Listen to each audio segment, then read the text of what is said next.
माझगांव के रामशेठ मार्ग पर रेलवे कॉलोनी के पास चल रहा ready mix concrete RMC plant in दिनों विवादों के घेरे में है।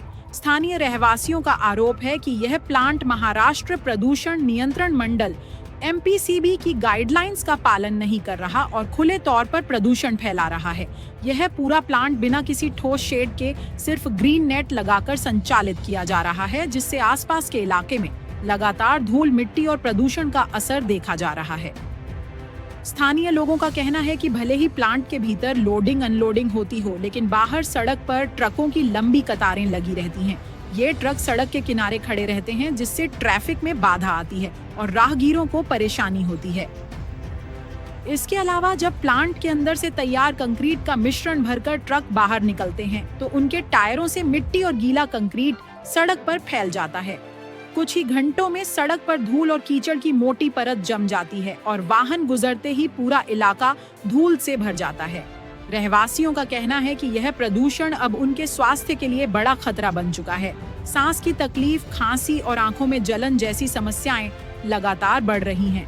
कई बार शिकायतें BMC और MPCB तक पहुंचाई गईं, लेकिन अब तक किसी भी अधिकारी ने यह स्पष्ट नहीं किया कि यह प्लांट कानूनी है या नहीं। मुख्यमंत्री देवेंद्र फडणवीस को भी इस संबंध में पत्र भेजा गया, लेकिन अब तक कोई ठोस जवाब नहीं मिला। अब सुनिए MPCB के चेयरमैन सिद्धेश कदम जी ने इस मुद्दे पर क्या कहा और उन्होंने नई गाइडलाइंस को लेकर क्या स्पष्ट किया। प्रदूषणाचं प्रमाण कुठेतरी वाढलं होतं, म्हणून त्या अनुषंगाने RMC जे कॉन्क्रीट प्लांट जे आहेत त्यांची सुद्धा नियमावली आपण बदललेली आहे। ते ह्याच्याकरताच कारण काय जे प्रदूषण होतं ते कुठेतरी कमी झालं पाहिजे, त्याच्यासाठी ही नवीन नियमावली आपण काढली। प्रत्येक प्लांट जो आहे, आता जर तुम्ही पाहिला हा ओपन आहे, त्याला फक्त एक ग्रीन नेट असते, बाकी काही नसतं। तर एक महत्त्वाचा नियम जो आम्ही आता केलेला आहे, तो हा प्रत्येक प्लांट हा पूर्ण 100% एका टिन शेड मध्ये असणार आहे, म्हणजे तो 100% कवर्ड असणार आहे। मग त्याच्यानी प्रदूषणाचं प्रमाण आम्हाला असं वाटतं की 75 ते 70% ते प्रदूषणाचं प्रमाण त्याच्यानी कमी होईल।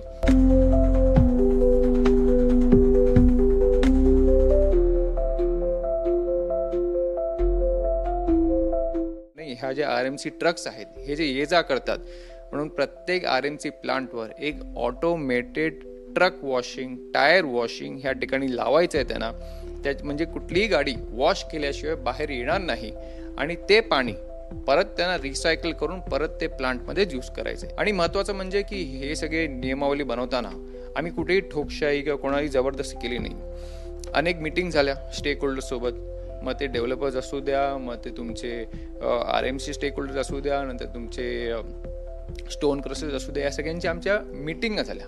आम्ही त्यांच्याशी चर्चा केली, डिस्कशन केली आणि त्यांचेही आम्ही सजेशन्स घेतले आणि त्या सजेशनच्या आधारावर ह्या नवीन पॉलिसी आपण डिजाइन केलेली आहे आणि सगळ्यांनी त्याचं स्वागत केलेलं आहे। चेयरमैन के इस बयान के बाद भी स्थानीय लोगों का कहना है कि जमीनी स्तर पर अब तक कोई ठोस कार्रवाई देखने को नहीं मिली है। पुलिस कभी कभी औपचारिक रूप से जुर्माना लगाती है, लेकिन न तो ट्रकों की अनियंत्रित आवाजाही रुकती है और न ही सड़क पर फैलने वाला धूल मिट्टी का कहर कम होता है। स्थानीय नागरिकों की मांग है कि इस प्लांट की कानूनी स्थिति और पर्यावरणीय अनुमति की पारदर्शी जांच की जाए।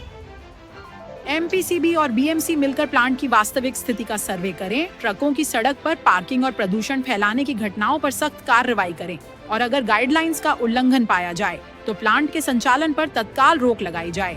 अब माझगांव के लोग एक ही सवाल पूछ रहे हैं, क्या प्रशासन इस खुलेआम प्रदूषण और नियमों की अनदेखी पर सख्त कदम उठाएगा या फिर यह RMC प्लांट ऐसे ही पूरे इलाके को धूल और परेशानी में झोंकता रहेगा।